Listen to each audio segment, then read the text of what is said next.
Hello and welcome to this GibbsCAM tech tip on macro installation. What I'm going to show you today is how to move all your macro folders into the installation folders of GibbsCAM for easy migration via the migration tool from version of GibbsCAM to version of GibbsCAM, and how to register and implement the macros.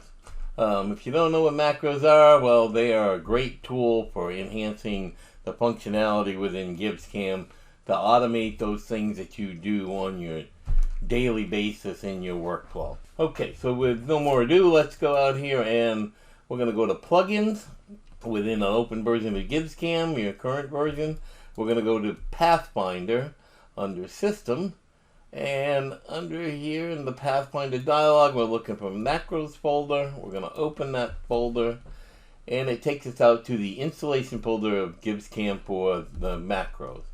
Now I'm going to minimize GibbsCAM, and I'm going to open my archive folder of macros here on the desktop, and I'm going to drag and drop these folders into the installation folder and copy them over there. Okay, so now they're all there. Now we can go and register these in GibbsCAM. So we'll come back here to GibbsCAM.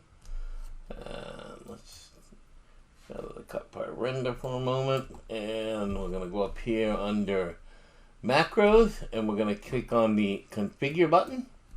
It opens this macros dialog, and what we're going to do is we're going to browse out.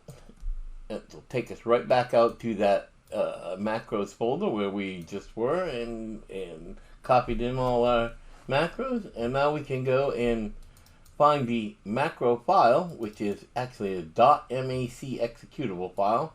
I'm going to drag that over and drop it in place here like so. A Chrome bar back up, and we'll do another one. Load vise advanced .mac,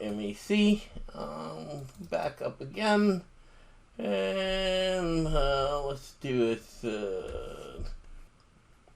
scale solid, and drag and drop that, and you can see how easy that is. Okay, so close this folder now, and what we don't want to do is just red X out of this. What we want to do is say OK, and just click OK, and that will register these, as you can see, in our macros list. So let's say first off we want to create a point on a face. So we come down here and highlight this face, come back up here to macros and say create a point on the face. Seems kind of mundane, but can be quite useful at times. And you can see it creates a point in the geometric center of the face. Let's take a look at how we might quickly bring in a curt vise for fixturing. We're going to run this macro for load a curt vise. We're going to do it by grip distance and tell it we want to grip the part by 1/2 inch. We're going to leave it centered in the stock. We don't want to import it into the body bag, because let's see what it looks like here on the screen with our part in it. Say OK. It brings in a curt vise. Part set in there in the manner in which we want. I hope you find this informative, and reach out to your local GibbsCAM reseller.